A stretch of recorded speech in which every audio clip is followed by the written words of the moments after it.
Doodlers, how you doing? So we're back with part 2 of the manga special. So this week we're going to be taking everything that we learnt last time, which was about character design, turning them into that sort of stylized Japanese artwork. What we're going to do this week is we're going to take everything we learnt and we're going to apply it to a finished piece of work. So we're going to have a look at the body, talk about that briefly, how we would go about drawing a manga style body, and then we're going to do a finished piece of artwork in that sort of pen and ink style. Probably going to colour it in because it'd be nice and colourful, nice bright comic book style. So let's not hang around too much. I've got a bit of a cold this week. Don't come too close, don't want you to catch it. So let's get back to the drawing board and let's get doodling.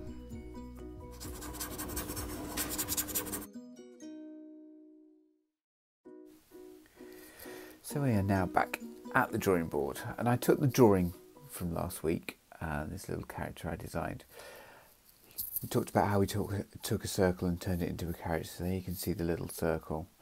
We're going to use that method that we've talked about a lot on this channel, taking those really simple shapes. Normally we have a circle as a head and then a kind of smaller body to make the character look quite young, quite cutesy. But because manga's a different style, we're going to shrink that head down and use a sort of larger body to give it more kind of realistic looking proportions. So we've got our little square there. That's going to be the sort of chest, and then just some rectangles for legs. Now what I'm adding here is some little dots for the joints, so we can see how the body's going to move with arms, shoulders, knees, that kind of thing. And that's a little bit more accurate than the work we've been doing before. That's because it needs to be kind of stylized, it needs to be fairly realistic. So I've already gone and started a picture. Delete some of those layers. There we go.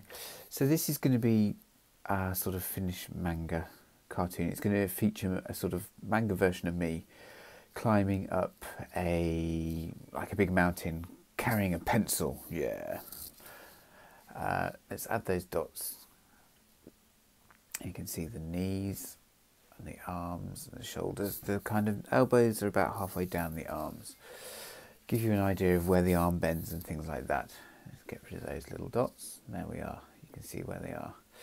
So we have our very simple shape, which is a circle. We have the square for the body and the kind of knee and legs. I'm going to expand the drawing a little bit in a while. I'm going to have you so you can see a little bit more of the legs bit, because I didn't want to make it too small so you couldn't see what was going on.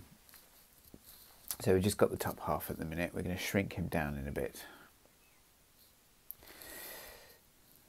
So let's start to add some little detail. I'm just getting the pencil, making some of these lines a little bit darker. So yeah, we've got sort of our manga character. He's going to be like climbing up a mountain, holding the pencil of justice. I don't know what this is. I was just trying to make up a cartoon character featuring me. I just wanted an excuse to draw me, really, in a manga style. We're going to have like a sort of cloud sunbeam thing going on behind us as he sort of climbs the mountain. So we've got our sort of circle. It's more like an oval shape.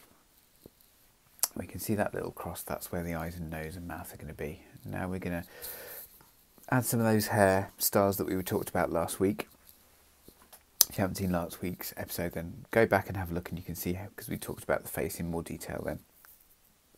We're using those kind of same manga style eyes and nose, which is really actually quite handy when you're drawing. You kind of know, oh, I know what the nose and mouth are going to look like. We've got so many kind of things you can look up online to see exactly how things are drawn.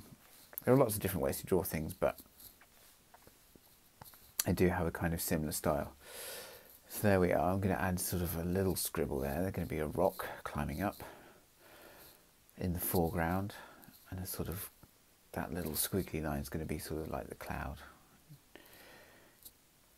Just going to add a few little pencil shadings at the side.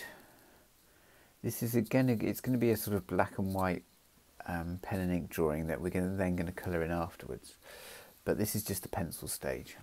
So if you were drawing this not on a computer, then you'd be drawing it out, roughing it out with pencil, then going over the top either with ink or going over the top with some tracing paper.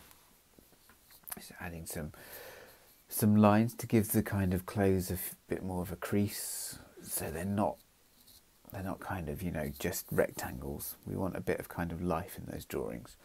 And drawing the creases on clothes is a really hard thing to do and hard thing to get right to make it look realistic. So, you know, have a look at clothes, the way your arms and legs bend and things like that, see where those creases go, give you a bit of a better idea of how kind of clothes sit when you move around.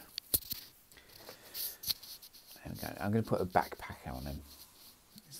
That's me carrying the pencil of justice up the mountain of art, with a backpack full of biscuits. Probably I like biscuits. So we're going to reduce that pencil drawing underneath. I'm going to start to go over the top with some ink. So the kind of rock mountain thing that he's climbing up, the line for that is going to be really thick because it's in the foreground, the way we're looking at it. So there's going to be thick. So the general rule is that things in the foreground are drawn thicker, with a thicker outline. Things in sort of the medium ground, which in our case is our character, a sort of slightly thinner line. Then behind the cloud, even thinner.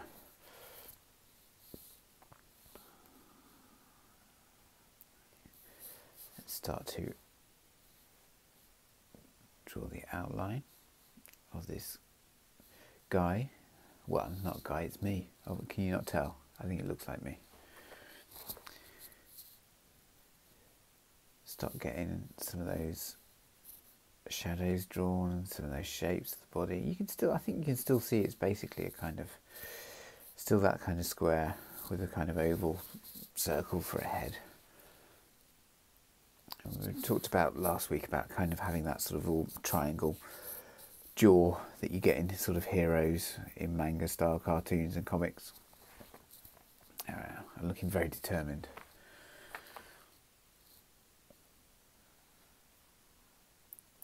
I should add, this isn't supposed to look like me. This is like what I wish I'd look like if I came to life in a comic.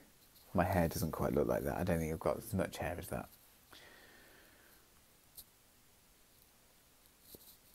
So let's zoom out. Let's see some of the lines that we're adding.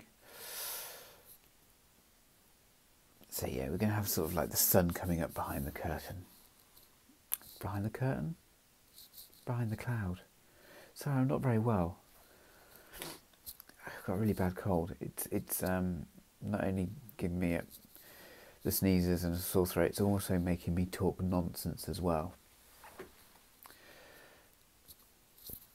So we're just adding some lines, and that's going to be the rucksack behind. Now you can see I'm kind of filling in those black bits. Now I can do that on a computer.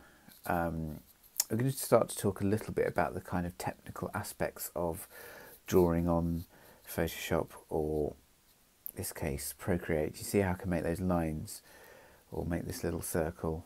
I can move it around.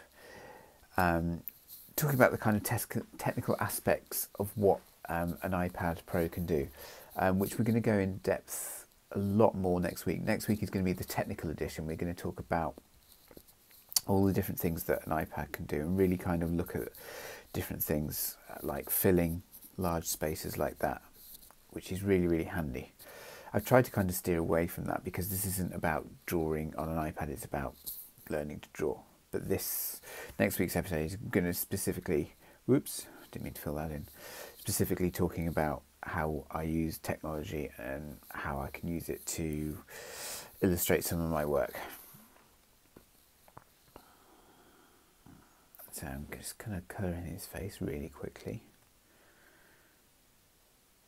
You can see the layer with the pencil layer hidden, and there's the layer with the blue and the ink. I'm going to go over, put another layer on, and I don't know if you can see, there's various different options, which is normal or multiply. Now if I go multiply, you can see it sort of bleeds through and you can see the ink.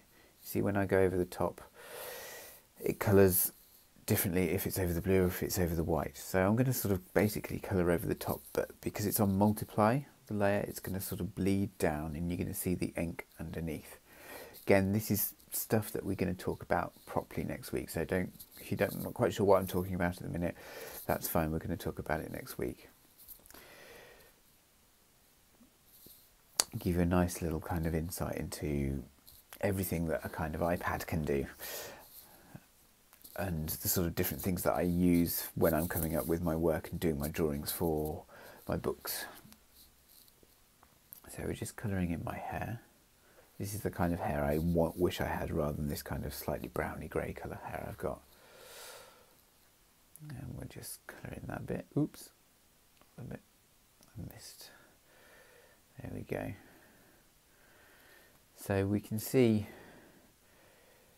it's not looking too bad. We've got some nice pen and ink going on. We've got some nice sort of graphic colours. Trouble when you work like this and you're filling in various bits, just sort of solid blocks of colours, it can look a little bit artificial, a little bit plasticky, and that's quite, it's quite nice and graphic, but I'm going to add some texture to, I don't know, make it look a little bit like less kind of shiny and plasticky, I guess. I'm using a kind of stamp there, you can see it's a little roller stamp. I'm going to go over the top of it with the same blue that the sky is made of, but because I'm using it on a multiplied level, it sort of bleeds down, so you're sort of seeing the same shade of blue but kind of bleeding through, which just breaks up that kind of solid blue piece of colour.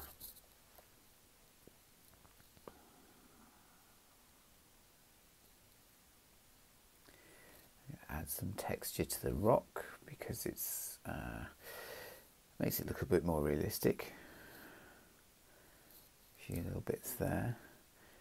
Add some. So I'm taking the same blue for the trousers and I'm just adding a bit of texture to the blue there.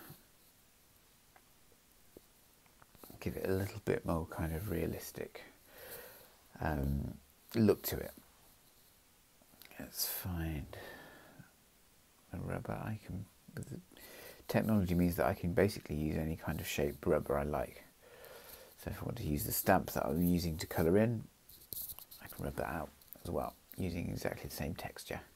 Just going to add a little bit more texture to the red jacket.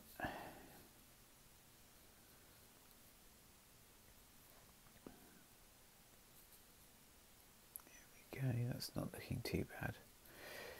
Yeah, so like I said, we're going to really have a look at the kind of technical aspects of iPads and iPad Pros. Even if you don't have an iPad Pro, you can sort of get the basics of how Procreate or Photoshop works from next week, okay? That's what we're going to do, a kind of really basic tutorial about how to use all various things using digital tablets or Photoshop to help you with your cartooning, help you with your doodling.